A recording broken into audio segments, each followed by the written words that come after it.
우리가 수요일 이 수요 말씀 예배 시간을 이용을 해서 에베소서의 이야기를 함께 나누고 있습니다. 우리가 성경을 알아간다는 것이 만만한 일이 아니죠. 왜냐하면 성경 말씀 자체가 그렇게 쉽지가 않은 것이 첫 번째 이유이고요.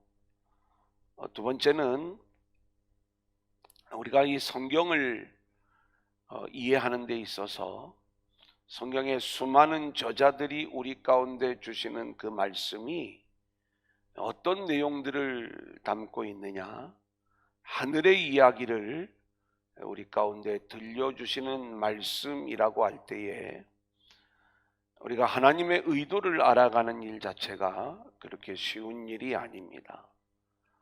그리고 무엇보다도 성경의 분량이 방대하기도 하고요. 그리고 그 성경에서 말하고 있는 그 말의 의미를 알아가는 것도 그렇게 쉬운 일이 아닌 것을 우리가 성경을 통독할 때마다 많이 느끼게 되는 것이죠. 또 우리가 익숙한 성경 본문이 있는가 하면 어떤 본문은 익숙하지 않은 그러한 본문이 있고요. 또 어떤 본문은 한 번만 들어도 스토리가 강하기 때문에 금방 기억에 남는 말씀이 있는가 하면 어떤 본문은 계속 그 본문이 읽혀짐에도 불구하고 그 내용이 교리적이어서 우리가 10번을 읽어도 20번을 읽어도 그 말씀의 의미를 알기가 어려운 그러한 부분들이 많은 거예요. 또 성경에 보면 상징과 비유의 이야기들 그리고 환상의 이야기들은 그 내용을 어떻게 풀어야 되는가, 이 부분이 목회자들도 좀 애를 먹을 수 있는 그러한 내용들이 많이 등장하고 있다, 이렇게 말씀을 드릴 수가 있겠습니다. 그래서 이제 우리가 수요 예배 이 시간을 이용을 해서는 우리가 어떤 말씀을 우리가 함께 나누냐면, 수요일 이 시간을 우리가 말씀 예배 이렇게 정하고 진행을 하다 보니까 제가 요한계시록을 했었고요. 그리고 로마서를 진행했고, 그리고 에베소서를 진행을 하고 있는 거예요. 어렵죠, 그 내용들이. 하지만 이제 이 과정들을 우리들이 진행을 해 나가면서 제가 우리 성도님들에게 계속 심어주고자 하는 것은, 요한계시록을 공부할 적에는 이게 어떤 말씀이다, 1장부터 22장까지의 내용이 우리 안에 좀 자연스럽게 들어오기를 원하는 기대가 있었어요. 물론 그때는 우리가 다 이해하고 넘어갔다 할지라도 또 잊어버릴 수가 있죠. 우리가 또 반복될 수 있는 그러한 기회들이 있다면 이 부분들은 우리가 또 함께 다시 녹여나갈 수 있는 그러한 기회가 있을 것이다. 제가 마음을 먹고 있는 것 중에 하나가 쉽게 배우는 구속사, 그리고 또 하나는 쉽게 배우는 요한계시록, 이런 어떤 주제를 가지고 이렇게 좀 우리 공부하는 방식이 아닌 이렇게 대화하는 방식으로 좀 말씀을 함께 가고자 하는 마음이 있어요. 좀 편안하게 재미있게 옛날 이야기 듣는 것처럼 이렇게 좀 알려드리고 싶은 그 마음.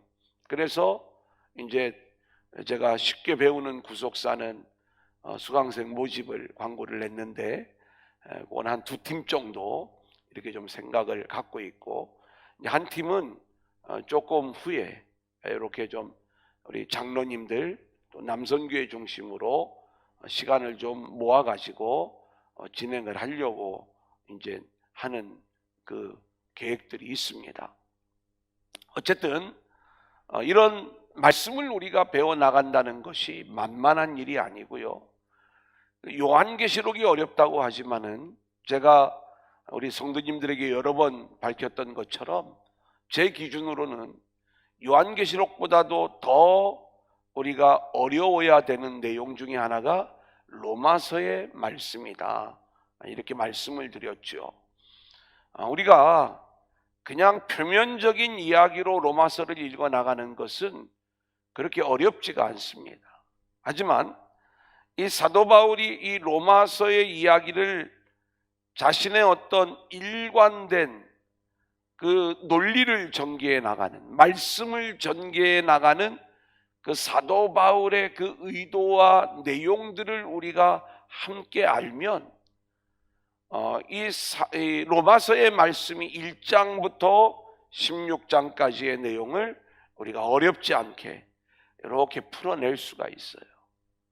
그래서 제가 1장부터 8장까지는 복음의 원리를 우리에게 알려주지만 사도 바울의 본질적인 관심은 9장, 10장, 11장 여기에 드러나고 있는 자기 동족 이스라엘에 대한 관심, 이 관심이 어쩌면 이 로마서의 바탕을 이루고 있으면서 그래서 복음의 원리를 그렇게 설명을 해주는 거고, 그리고 자기 동족을 향한 구원 계획이 이 로마서 전체에 흐르고 있으면서 로마 교회가 이 일의 동역자가 되어주기를 원하는 마음, 이 배경적인 이야기들이 우리 안에 녹아지면 그 말씀을 배워나가는 것들이 그렇게 어렵지가 않다, 이렇게 말씀을 드릴 수가 있겠습니다. 자, 그리고 나서 우리가 함께 나누는 게 에베소서예요. 바울 서신 중에 서신이라고 하는 것은 편지지 않습니까? 편지는 이 편지를 하는 동기가 있는 거예요. 로마서도 이 로마서의 동기가 있는 것처럼 이 에베소서도 에베소서의 동기가 있어요. 편지를 보내는 이유, 목적, 그냥 쓰지는 않을 거 아니겠습니까? 뭔가 이유가 있으니까 편지를 쓰게 되는 것이죠. 자, 그런데 그 로마서도 마찬가지예요. 로마서도 편지의 동기가 뭐냐, 목적이 뭐냐, 이런 부분들을 이야기하는 게 굉장히 학자들마다 견해가 다를 정도로 너무나 많은 분량을 복음에 대한 이야기로, 유대인 동족에 대한 이야기로 할애를 하고 있기 때문에 진짜 목적이 어디에 있는가를 이렇게 눈치채기가 어려운 그러한 부분들을 우리가 생각을 해볼 수 있다, 이 말씀인 것입니다. 근데 에베소서도 우리가 크게 두 부분으로 나뉘어지고 있는데, 하나는 1장부터 3장까지의 말씀이고 또 하나는 4장부터 6장까지의 말씀이에요. 자, 1장부터 3장까지는 하나님이 세우시는 영광스러운 교회가 어떤 모습인가를 우리에게 말씀해 주는데, 에베소서에서 이야기하는 교회라고 하는 것은 물론 에베소 공동체, 그 교회를 이야기하는 측면도 있지만 우리 성도를 교회로 세워가는 그 이야기를 담고 있는 거예요. 그래서 우리가 어떻게 하나님이 기뻐하시는 영광스러운 교회로 세워지는가를 창세전에 계신 하나님의 이야기로부터 시작을 해서 우리를 세워가시는 이 이야기를, 하나님의 우주적인 경륜 속에서 이 모든 것들을 말씀을 해주니까 1장부터 3장까지의 이야기는 상당히 교리적 이야기를 담고 있어요. 우리가 수도 없이 이 1장부터 3장 안에 있는 말씀, 물론 4장부터 6장까지의 내용들도 어마어마합니다. 이 내용들을 설교에 인용하기도 하고 사용을 하기도 하지만 우리는 에베소서 1장부터 6장까지의 말씀을 좀 편안하게 에베소서는 이런 이야기입니다 라는 것들을 이야기하는 게 참 어려움이 많은 거예요. 한 절 한 절 우리가 암송했던 성경, 또 많이 봐왔던 그러한 구절들은 익숙하지만 실제로 1장부터 6장까지의 말씀을 내가 편안하게 해석해낸다는 것은 쉽지 않은 일이다. 그래서 저는 우리가 이 시간들을 통해서 그렇게 이 에베소서의 말씀이 이런 내용입니다 라고 하는 것들을 좀 말씀할 수 있는, 그렇게 우리가 편안하게 이 과정들을 이해할 수 있는 방향으로 이 에베소서가 이제 이해되어지고 또 해석되어지기를 원하는 거지요. 그래 이제 좀 재미가 없을 수가 있습니다. 왜냐하면 교리적인 내용들을 많이 담고 있기 때문에. 하지만 염려하지 마십시오. 우리가 얼마든지 이 부분들을 좀 편안하게 우리들의 언어로 이렇게 풀어갈 수 있겠다, 이렇게 말씀을 드리겠습니다. 자, 그러면 우리가 오늘 말씀을 들어가기 전에 저희가 한 2단계를 좀 거치기를 원해요. 이제 제가 30분을 앞으로 더 설교를 한다면 한 5분 정도는 첫 번째 1장의 이야기를 제가 한번 좀 정리를 해드릴 거고요. 또 한 5분 정도는 2장의 1절부터 13절까지의 말씀을 제가 정리를 해드릴 거고, 나머지 한 20분 정도를 오늘 우리가 14절부터 18절까지의 말씀을, 요거는 좀 더 깊이 그 내용들을 살펴보도록 그렇게 하겠습니다. 에베소서 하면 우리가 기억이 나야 되는 게 뭐냐라고 이야기를 할 때 사도 바울의 3차 전도 여행이 우리한테는 딱 들어와야 돼요. 사도 바울이 전도 여행을 하면서 가장 오랜 기간 동안 스스로 내가 눈물로 사역을 했다라고 이야기하는 지역이 이 에베소예요. 그리고 이 에베소는 소아시아에 있는 교회라고 말씀을 드렸죠. 여기에 가서 복음을 전하다가 회당에서 쫓겨나 두란노에서 열심히 말씀을 가르친 거예요. 우리 교회가 두란노 교회라고 하는 것은 매일매일 열심히 말씀을 가르치겠다라고 하는 이 의지가 이 교회 이름에 담겨져 있는 거죠. 이름 두란노라고, 제가 교회 이름 두란노 교회 얘기하면 뭐라고요? 두란노요. 이 사람들이 둘안노 되게 어려워하더라고요. 예수 믿는 사람들은 금방 이 이름을 아는데 예수를 안 믿는 사람들은 이 두란노라는 말을 되게 어려워하는 거죠. 그래 이제 두란노 교회. 이 두란노 서원 사역이 있던 곳이 에베소. 그러니까 우리가 이 에베소 교회를 잘 알아야 되지 않겠습니까? 자, 그런데 이 에베소 사역을 이제 사도 바울이 하면서 이 교회는 특별히 말씀의 실력이 있는 교회였어요. 그죠? 말씀의 어떤 실력들을 가지고 있는 그러한 교회다 보니까 이 교회가 얼마나 그 열정적인 그러한 교회로 세워져 갔었는지 몰라요. 그리고 이 사도 바울에게 있어서도 이 에베소 교회를 향한 애정, 이 사도 바울이 물론 그가 개척한 모든 교회들에 대한 애정들을 표현을 하지만 이 우리가 빌립보 교회 마찬가지죠. 또 고린도 교회, 그러니까 에베소 교회를 가장 오래 사역을 했어요.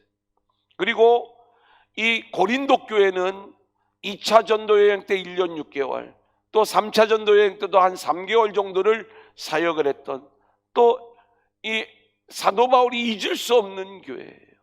빌립보 교회는요, 유럽으로 건너가서 성령에 이끌려 첫 번째로 만났던 교회가 빌립보 교회예요. 이런 의미들이 바울에게는 있는 교회들이다. 그래 이 에베소 교회 우리가 요 전 이해를 가지고 이 말씀을 우리가 해나갈 때, 감옥 안에서, 로마 감옥에서 이 에베소 교회를 향하여 사도 바울이 이제 그들을 하나님께서 어떻게 세워가셨는가, 이 에베소 교회를 교회로 세워가시는 그 이야기. 근데 에베소 교회 성도들은요, 이 이야기를 들을 때 아마 사도 바울에게 열심히 그 성경적 내용들을 배워왔기 때문에 어렵지 않게 이 에베소서의 내용들을 아주 엑기스로 제대로 좀 받았지 않겠는가, 이런 생각들을 가져봅니다. 그래서 1장을 보면 먼저 하나님이 우리를 영광스러운 교회로 세우시기 위하여 하신 일들을 보여주는데, 창세 전부터 하나님의 계획 안에서 우리 안에 이루어진, 그러니까 하나님이 우리를 창조하시고 우리에게 하늘에 속한 모든 신령한 복을 주시기를 원하는데, 우리에게 주시는 이 신령한 복이 뭐냐라고 이야기할 때 하나님이 하신 일, 예수님이 하신 일, 성령님이 하신 일을 우리에게 알려주고 있어요. 하나님이 하신 일은 선택과 예정이라고 말씀을 드렸습니다.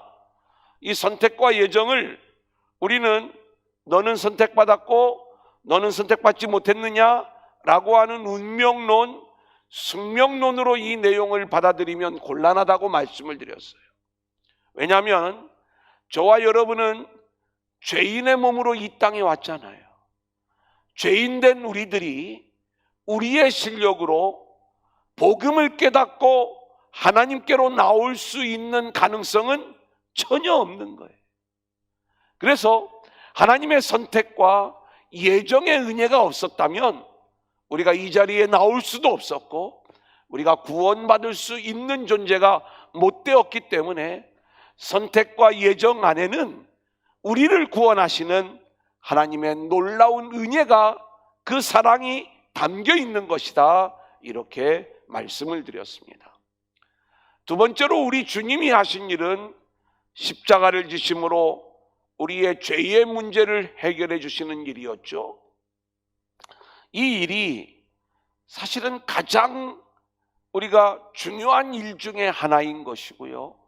그래서 우리가 성경 전체를 보면 이 성경은 창조로부터 종말에 이르기까지 누구를 중심으로 움직이는가?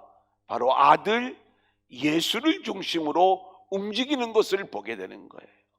그래서 창세전에는 준비된 메시아의 이야기가 나오고, 구약의 이야기는 오실 메시아의 이야기가 나오고, 신약의 이야기는 다시 오실, 그러니까 오실 메시아, 오신 메시아, 그리고 예수님이 승천하신 다음에는 다시 오실 메시아, 이렇게 아들의 이야기로, 예수님의 이야기로 하나님 나라의 역사가 움직여지고 있다는 것을 볼 수가 있습니다. 왜 그러느냐? 원래 하나님이 하시고자 하는 일들이 이 일들이었어요. 창세전의 일들을 성경에서 우리 가운데 알려줄 때 하나님 아버지께서 아들을 영화롭게 하시는 것, 이 일이 아버지의 기쁨이고 아버지의 영광이 되었다라고 말씀을 드렸잖아요. 그러니까 하나님 아버지의 온통 관심이 아들의 영광에 있는 것이고, 그리고 이 아들의 영광을 위하여 저와 여러분을, 자격 없는 우리들을 하나님이 선택하셔서 수많은 아들들을 만들어내시는 거예요. 그 수많은 아들들로 우리를 만들어내시면서 아들을 영화롭게 하신 그 하나님이 우리도 영화롭게 하시는 거죠. 그런데 우리가 알아야 될 것이 있어요. 우리는 이렇게 영화로운 존재가 된 가장 그 큰 은혜가 누구 덕분이냐? 아들 덕분, 예수님 덕분이라는 거예요. 그래서 이게 아들이 그렇게 영화로운 존재로, 그리고 아들 안에서 모든 만물을 통일시켜버리고 아들의 이름 앞에 모두가 무릎 꿇게 만드는 이 일이 아버지가 원하는 가장 큰 기쁨의 일이었다. 그래서 이 일로 인하여 온 우주가 창조가 되어지고 구속사가 흘러가고 있다는 것을 우리가 알아야 된다, 이 말입니다. 그래서 그 아들 예수님이 이 땅에 오셔서 한 이야기가, 일들이 뭐냐? 우리의 죄를 대속해 주는 일이었다. 세 번째로 성령님은 그렇게 구원받은 우리들, 예수의 피로 구원받은 우리들이 그 구원을 유지하고 그 구원 안에 머물러 있을 능력이 우리 가운데는 없는 거예요. 성령님이 우리 안에 오셔서 우리를 인쳐주시고, 그리고 그 성령님이 우리를 보증해 주심으로 구원의 완성을 향하여 나아가게 된다는 거예요. 이것이 하늘에 속한 신령한 복인데, 이 복을 우리에게 주심으로 우리는 그저 그 하나님의 은혜와 영광을 찬양하는 존재들로 세워져야 된다. 이것이 1장의 앞부분의 이야기예요. 이제 1장의 15절 이하의 말씀을 보면 에베소 교회를 향한 이 바울의 기도의 이야기가 나옵니다. 바울의 기도는 어떤 기도냐? 에베소 교회 성도들이 하나님 알기를 원합니다. 이렇게 기도를 하는 거예요. 여러분, 우리가 다 예수 믿고 하나님을 믿지만 우리가 믿는 하나님이 다 똑같은 하나님이 아니에요. 상당수의 많은 그리스도인들은 아직도 우리가 믿는 하나님이 성경에서 우리에게 말씀하시는 그 하나님이 아니라 내가 지식으로 깨닫고 또 내가 지식으로 생각하는 그 하나님, 그래서 나의 어려움을 도와주시고 뭔가 나의 필요를 채워주시는 종교적 하나님에 머물러 있기 때문에 이런 분들에게서 나오는 것들이 종교다원주의라고 말씀을 드렸죠. 나를 도와주시는 하나님을 우리가 생각을 할 때 땅의 일을 도와주시는 하나님으로 생각을 하면 불교나 뭐 다른 종교나 기독교나 그 내용만 좀 달랐지 궁극적으로 추구하는 것이 똑같다, 이렇게 생각을 하는 거예요. 복음을 모르는 거죠. 성경이 말씀하는 그 하나님을 우리가 알기를 원하는데 그 하나님에 대하여 알기를 원하면서 세 가지를 또 말씀하고 있어요. 첫 번째는 부르심의 소망이 얼마나 큰 것인지를 우리가 알기를 원한다, 이렇게 기도하거든요. 하나님이 저와 여러분을 부르신 목적이 뭐라고 그랬어요? 우리를 영화로운 존재로 세워주시기 위하여. 오늘 저와 여러분을 하나님이 왜 우리를 부르셨어요? 우리가 왜 교회 나왔어요?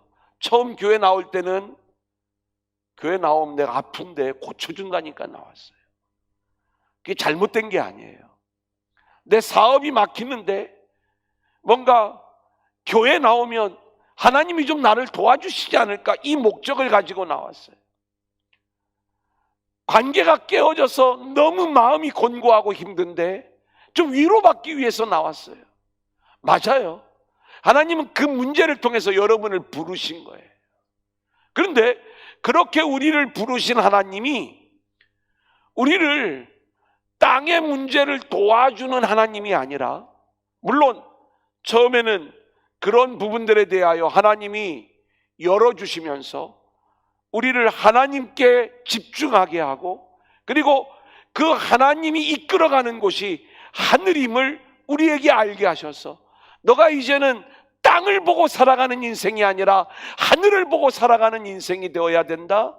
그리고 내가 너를 그래서 불렀는데 내가 너를 부른 진짜 목적은 너 땅에서 지금 사업 때문에 나에게 나왔지만 그 땅의 문제가 본질적인 해결책이 아니라 너를 이 땅에 속한 인생이 아닌 하늘의 영화로운 존재로 세워주기 위해요 내가 너를 부른 거야. 근데 이 하늘의 영화는 너가 땅에서 생각하는 그거하고는 비교할 수 없는 어마어마한 영광이야. 이걸 알려주는 거예요. 이걸 우리가 알기를 원한다는 거예요. 그래서 우리가 땅의 것을 가지고 신앙생활 하지 마시고 우리의 부르심의 소망이 하늘의 영화로운 존재로 세워지는 것인데, 그런 멋진 존재로 우리를 이끌어 가시는 하나님을 보면서 우리가 신앙생활 할 수 있기를 소원하고요. 두 번째는 기업의 영광의 풍성함이라고 했죠. 이 기업은 그리스도라고 말씀을 드렸어요. 구약의 백성들에게는 가나안 땅, 약속의 땅인데 우리에게는 그 안식의 땅이 그리스도예요. 그리스도 안에 들어가서 우리가 안식을 누리는 삶인데, 우리는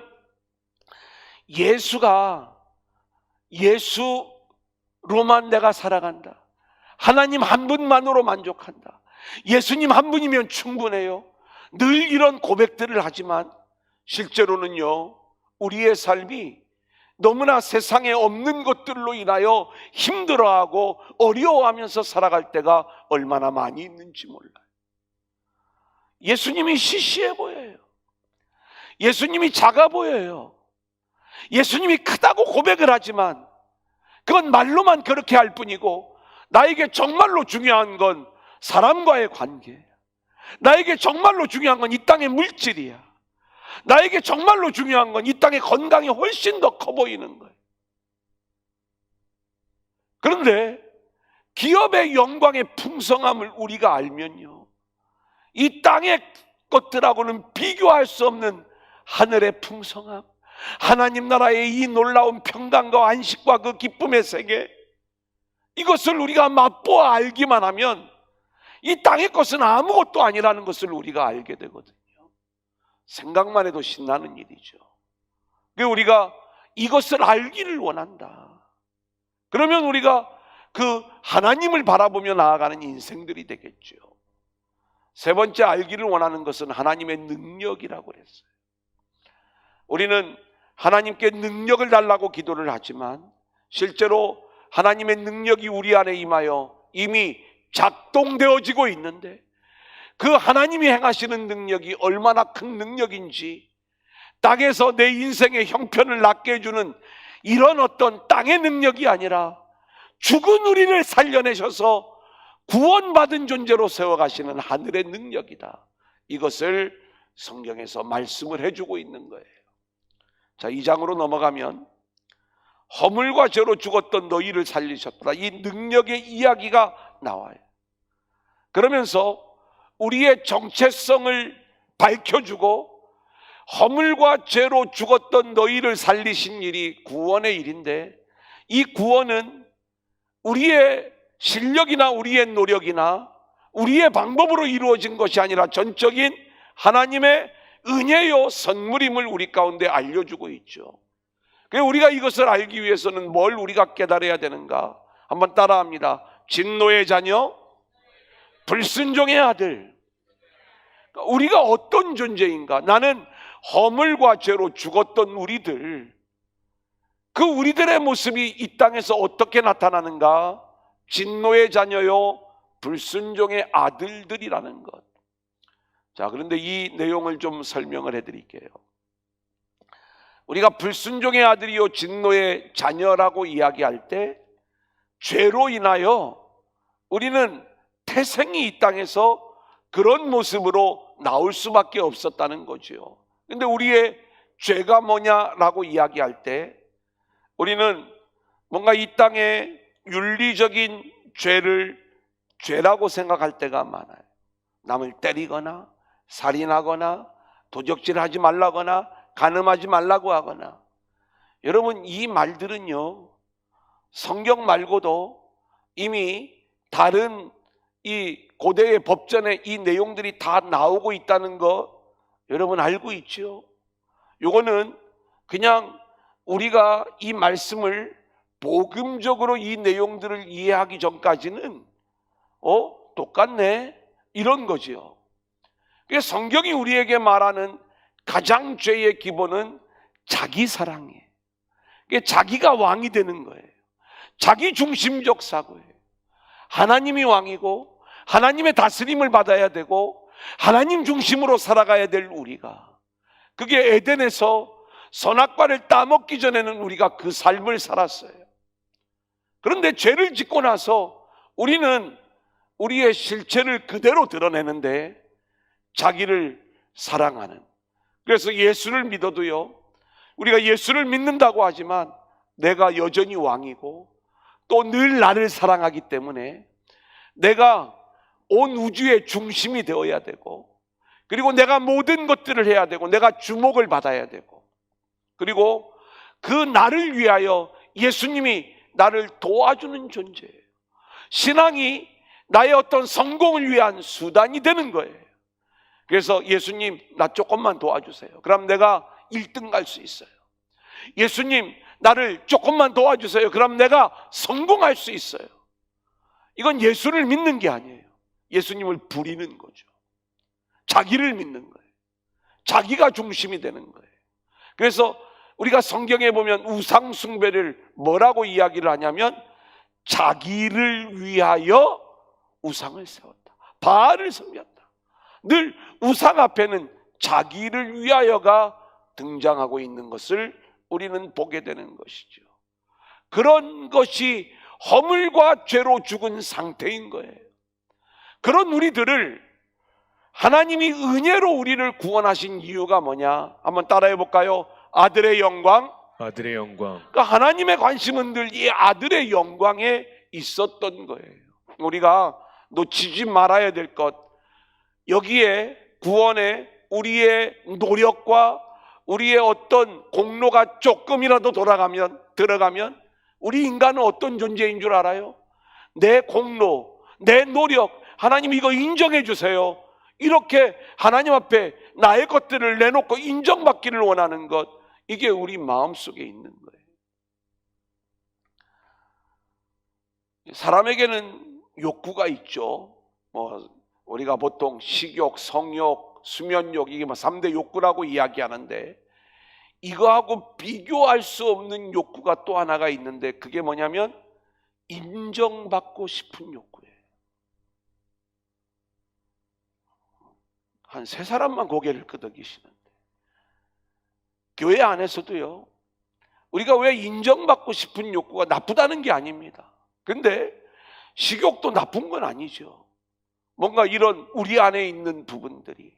근데 성경은요, 묘하게도 탐욕을 뭐라고 얘기하는 줄 아세요? 탐심을 우상숭배라고 얘기해요. 그러니까 우리 안에 있는 이 욕구가 어쩌면 하나님의 은혜 안에서 자연스럽게 이것들이 풀어지고 해결이 되어져야 되는데, 내 스스로 이 욕구를 채우고 해결하려다 보면 이것이 죄로, 우상으로 나오게 되더라. 이것이 성경이 우리 가운데 말씀해 주고 있는 것 아닙니까? 그래서 구원의 일을요, 우리의 노력이 조금이라도 들어가면 우리 인간은 그렇게 그것을 내어놓고 뭔가 인정받기를 원하는 이 마음들, 자기의 자기 자랑으로 나오는데, 하나님이 우리를 왜 창조하셨다고 했어요? 모르면 따라합니다. 아들의 영광. 그죠? 이사야 43장 7절 말씀을 보면 나의 영광을 위하여 창조된 자들을 오게 하라, 이 말씀이 나오지요. 아버지의 영광은요, 어디에 꽂혀 있냐면 아들의 영광에 꽂혀 있는 거예요. 그 아들의 영광이 아버지의 영광인 거예요. 이거예요. 그래서 그 아들의 영광을 위하여 구원을 은혜로 선물로 주셨음을 우리에게 말씀하고 있고요. 자, 우리가 아직 정리해야 될 게 하나가 더 남았는데, 뭐냐? 우리를 하나님이 예수 안에서 선한 일을 위하여 지으심을 받은 자다, 이렇게 10절에서 말씀하고 있어요. 그러니까 우리를 위하여 하나님이 하시는 일은 뭐냐? 예수 안에서 선한 일을 하도록 우리를 창조하셨는데, 그 예수 안에서 행하는 선한 일이 뭐냐? 따라합니다. 아들의 영광, 아들의 영광. 예수님 자랑, 예수님 자랑. 아들 자랑. 아들 자랑. 이거예요. 어렵지 않죠? 그러니까 우리가 늘 아들을 자랑하는 자로 세워지는 것, 이것이 하나님이 우리를 구원하시는 목적인 거예요.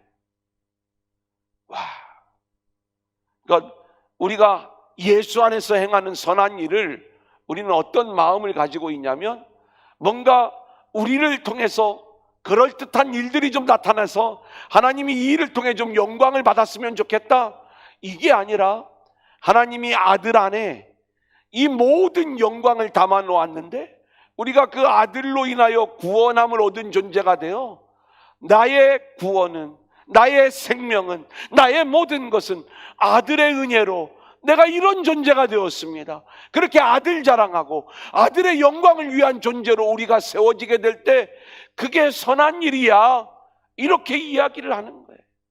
우리의 어떤 노력으로 하나님의 영광을 드러내는 게 아니라 하나님이 하시는 아들의 영광을 내 안에서 그대로 드러내게 될 때 이것이 선한 일임을 우리 가운데 말씀하고 있고요.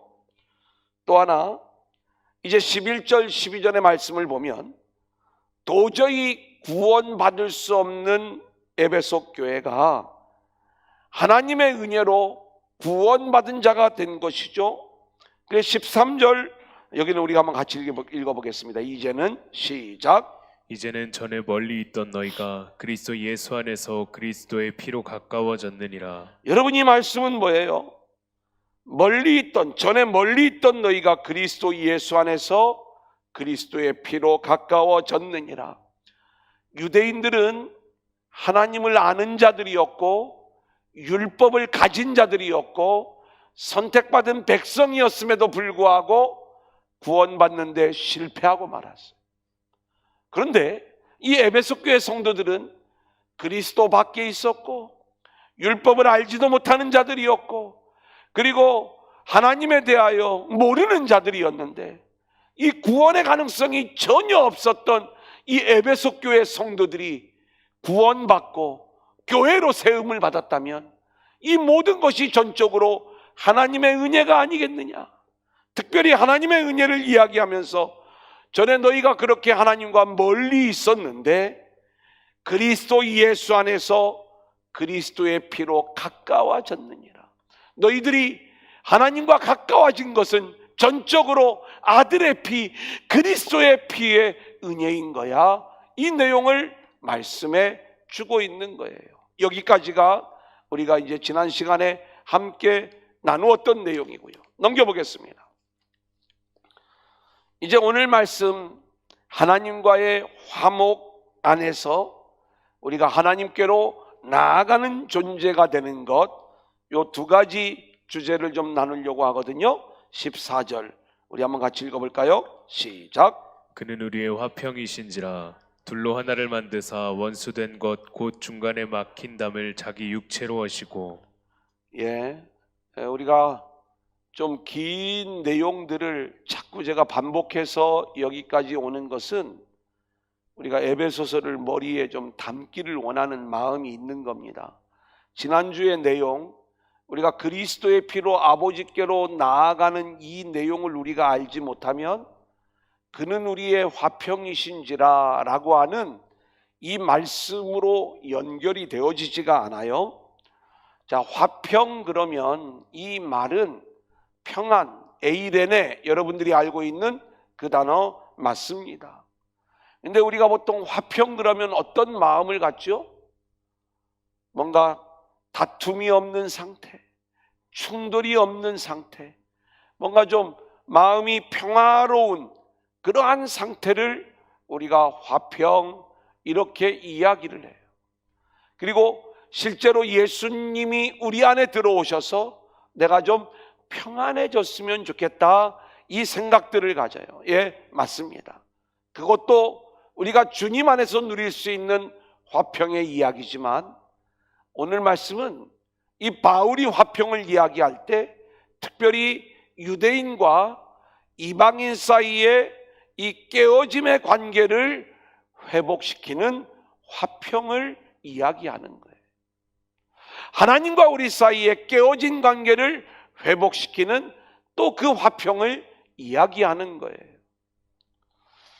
우리는 이 세상을 살아가면서 우리가 관계라고 하는 면에 있어서 우리는 서로 간에 화평을 이룰 수 있는 그런 관계를 이루지 못해요. 왜냐하면 우리의 실력이 없는 거예요. 왜 실력이 없냐면 우리 안에 본질적으로 흐르고 있는 것이 죄성이죠. 그래서 늘 내 중심으로 모든 일들을 사고하고 생각하다 보니까 자기 입장만 이야기를 하는 거예요. 여러분, 남과 북이 협력을 하자고 하지만 깨어진 관계로 늘 나타날 수밖에 없는 게 뭐예요? 협력의 당위성을 모르는 게 아니죠. 알지만 늘 자기만을 생각을 하는. 여당과 야당도 마찬가지예요. 협치가 중요하다는 걸 알지만 늘 깨어져요. 왜요? 자기 중심이니까. 노사관계도 마찬가지예요. 노사가 하나가 되어야 된다라고 이야기하지만 늘 깨어진 관계를 확인할 뿐이에요. 왜요? 늘 자기중심적인 사고를 하니까. 교회도 마찬가지죠. 왜 교회 안에서 이 깨어진 모습들이 나타나는가? 큰 교회가 작은 교회를 섬긴다고 이야기를 하지만 늘 큰 교회와 작은 교회 사이에는 이 깨어진 모습을 확인할 수밖에 없어요. 왜 이런 일들이 나타나요? 늘 아니 교회까지 갈 것도 없어요. 여러분의 가정을 보세요.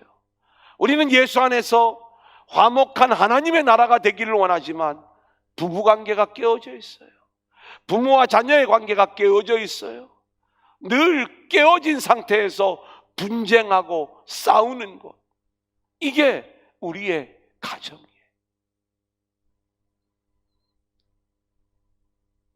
아닌 것처럼 그렇게 하고 있으시면,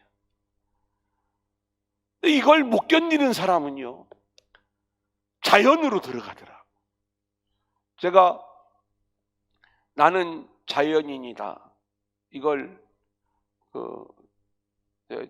좀 잘 챙겨보는 스타일입니다. 텔레비만 보는 목회자라고 생각을 하지 마세요.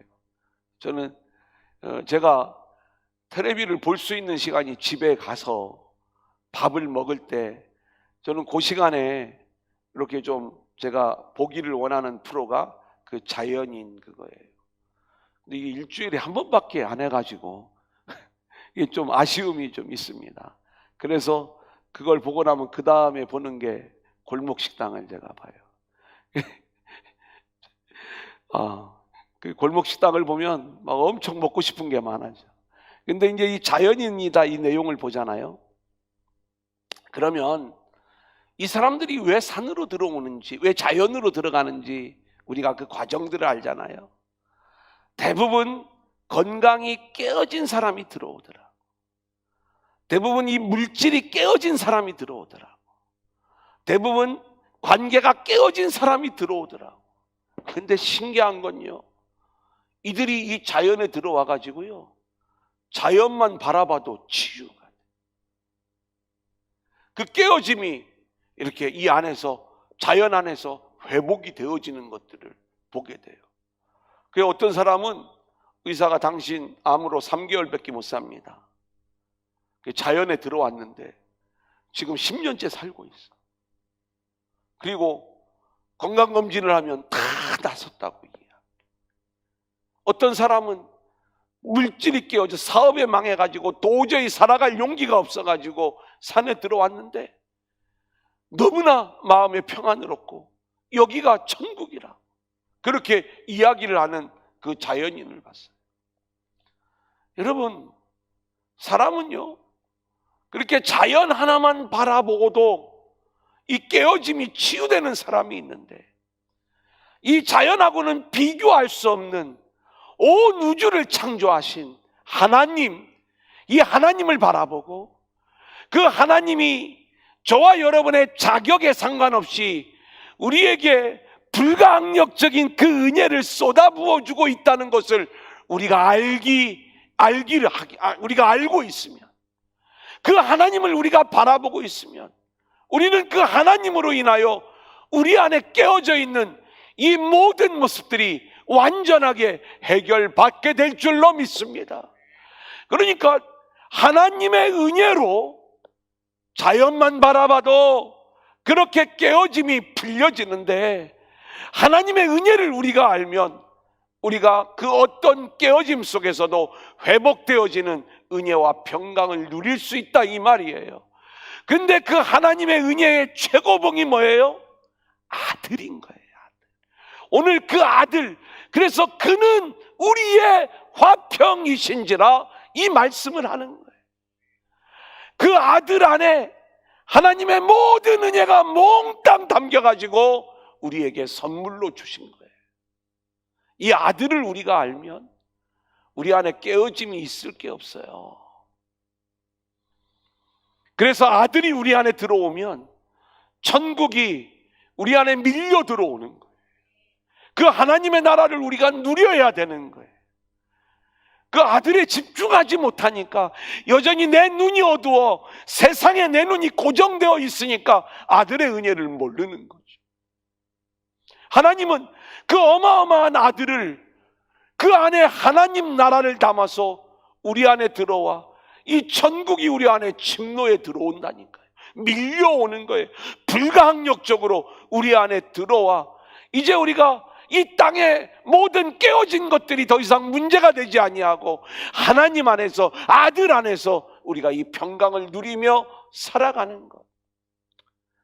자, 그런데 여기에 우리가 또 놓치지 말아야 될 것이 있습니다. 15절 16절 우리 한번 같이 읽어볼까요? 시작. 법조문으로 된 계명의 율법을 폐하셨으니 이는 이 둘로 자기 안에서 한 세 사람을 지어 화평하게 하시고 또 십자가로 이 둘을 한 몸으로 하나님과 화목하게 하려 하심이라.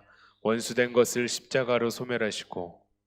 자, 에베소 교회 안에 이제 본질적인 문제가 있습니다. 이 문제는 뭐냐면 유대인과 이방인의 문제예요. 이 관계가 깨어진 상태인 거예요. 근데 이 깨어진 관계를 회복할 수 있는 그분이 누구냐? 아들이라는 거예요, 아들. 예수님으로 말미암아 유대인과 이방인 사이에 이 깨어진 관계가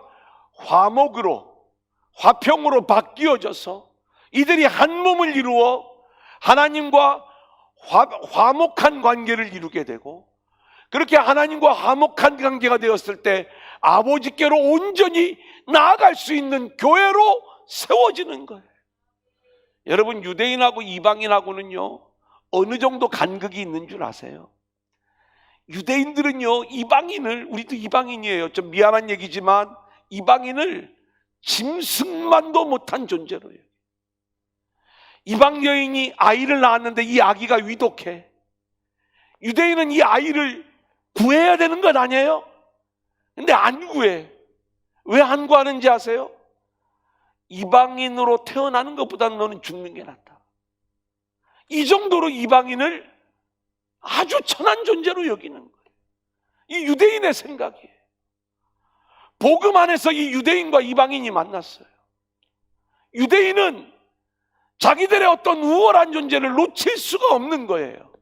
그래서 너희들 예수 믿으면 그 예수 믿은 증거가 율법과 할례로 나타나야 돼, 이걸 이야기하는 거예요. 근데 바울은 뭐라 그래요? 아니야, 이제 예수 안에 있으면 그 복음이 율법을 성취하는 거야. 할례, 몸의 증거, 그거 필요 없는 거야. 우리는 예수의 피로 구원을 받는 거야. 이 싸움이 교회 안에 있다 보니까 이 교회가 하나님이 원하시는 그 교회의 모습으로 세워지지를 않는 거예요. 그 갈등, 깨어짐, 분열. 하나님이 세우시는 교회는 뭐예요? 하나됨이에요. 여러분, 우리 교회도 마찬가지입니다. 우리 교회를 우리가 복음적인 교회라고 이야기를 하고, 뭐 여기저기서 소문이 잘 났다고 이야기를 하지만, 뭐 제 귀에는 들려오는 이야기가 없지만 우리 안에 왜 싸움이 없겠어요? 우리 안에 왜 깨어짐이 없겠어요?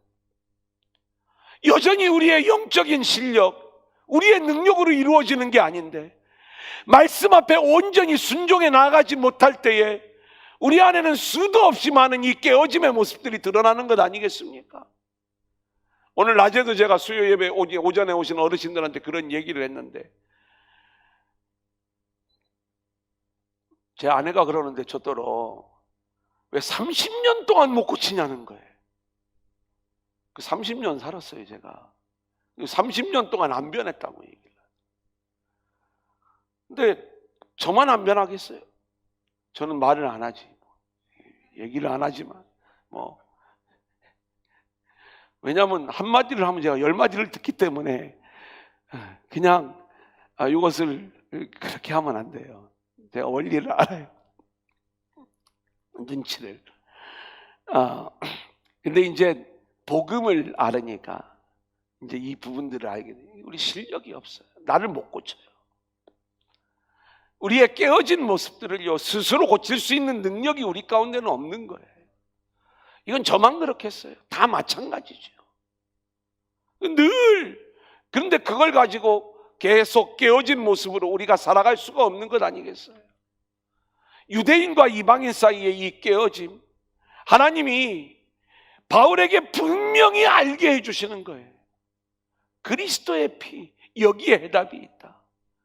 근데 이것은요, 성경을 보면 베드로도 이 내용을 아주 리얼하게 체험을 합니다. 오순절 마가의 다락방 성령이 임할 때에 어떤 일이 벌어져요? 방언을 통해서 언어가 통일되는 일들이 나타나요. 그래서 내 언어로 그 복음을 듣게 되지요. 사방 팔방에서 모여든 백성들이. 바벨탑 사건 때 어떤 일이 벌어져요? 인간을 흩으시기 위하여 하나님이 언어를 서로 못 알아듣게 하시잖아요. 그렇게 깨어져 버렸던 그 관계가 이제는 성령 안에서 회복된 하나의 언어로 이렇게 소통이 되어지는데, 놀라운 일은요, 이방인까지도 하나 되게 하는 그 일들이 고넬료 사건에서 나타나잖아요. 베드로를 하나님이 고넬료의 집으로 보내요. 근데 베드로가 순종할 것 같지가 않으니까 미리 환상으로, 꿈으로 그 모든 내용들을 계시하시고, 너 가야 돼. 그 베드로가 가잖아요. 가서 그곳에서 예배하는데 그들이 마가의 다락방에서 받았던 그 어마어마한 성령 세례가 이 이방인의 집에도 나타나는 것을 보고 깜짝 놀라는 거예요. 유대인이나 이방인이나 이 구원에는 차별이 없구나. 동일한 하나님의 역사가 이들에게도 나타나고 있구나. 그래서 이 유대인이 자신들은 우월하다고 생각을 하고 이방인을 천하게 여겼던 이 깨어진 관계, 이 깨어진 관계가 그리스도의 십자가로 예수의 피로 한 몸을 이루어 이 한 몸을 이룬 상태를 하나님과 화목되었다, 이렇게 이야기를 하는 거예요. 그렇다면 오늘 저와 여러분이 알아야 될 것이 있어요. 제발 깨어진 관계로 그대로 가지 마시고 주의 십자가를 바라보세요. 그 십자가에 우리의 모든 깨어짐을 주님이 담당하시고 온몸에 피를 흘리지 않았습니까? 거기에 우리의 모든 죄가 다 담아있지 않습니까? 그 십자가 앞에 있는 우리들이라고 하면 내가 유대인임을 자랑할 수 있겠어요? 나의 의의를 드러낼 수 있겠어요? 나를 자랑할 수 있겠느냐, 이 말씀인 것입니다. 우리는 그걸 못해요. 그저 나의 죄, 그리고 내 이웃의 죄를, 옆에 있는 형제 자매의 죄를 용서하신 그 주님의 은혜가 너무 감사해서 끌어안는 거죠. 그 주님이 온몸에 피를 쏟으시면서 용서하신 그 형제, 그 자매, 내가 부둥켜 안고 끌어안고 그렇게 한 몸 된 교회를 이루어 나아가게 될 때 이것이 하나님과 화목을 이루었다라고 이야기를 하고요. 그렇게 하나님과 화목된 관계를 이룬 사람만이 오늘 마지막 성령 안에서 아버지께로 나아가는 모습이 되어지는 것이다. 자, 17절 18절 같이 읽겠습니다. 시작. 또 오셔서 먼 데 있는 너희에게 평안을 전하시고 가까운 데 있는 자들에게 평안을 전하셨으니 이는 그로 말미암아 우리들이 한 성령 안에서 아버지께 나아감을 얻게 하려 하심이라. 여러분, 이제 우리가 아버지께로 나아가는 일이 진정한 은혜가 되는 일인데, 원래 우리가 본질상 진노의 자녀요, 불순종의 아들들, 하나님께로 나아갈 수 없는 존재, 깨어진 우리의 모습들, 도저히 하나님 앞에 설 수 없는 그러한 존재들인데, 우리가 이렇게 하나님 앞에 나아갈 수 있게 되었다는 것이 하나님의 은혜요 축복 아니겠습니까? 근데 오늘 말씀에 보면 아버지께로 나아가는 이 일에도 유대인과 이방인의 구별이 없는 거예요. 유대인, 이방인 모두가 진노의 자녀, 불순종의 아들이었지만 이제는 아버지께로 나아감을 얻었다는 것, 이 아들로 인하여, 예수 그리스도의 피로 인하여 우리가 아버지께로 나아감을 얻었다는 것이 복음인 줄로 믿습니다. 자, 그렇다면 우리는 이제 아버지께로 열심히 나아가는 존재라기보다는 더 본질적인 것, 이미 그렇게 주님의 은혜 안에서 아버지 앞으로 나옴을 얻은 존재로서 그 아버지의 은혜를 누리며 살아가는 저와 여러분들이 되어야 할 줄로 믿습니다. 그 은혜를 나만 누리지 마시고 우리 모두가 이 복음의 원리를 깨닫고 함께 그 은혜와 사랑을 흘려보내며 천국을 살아가는 저와 여러분들이 될 수 있기를 소원합니다.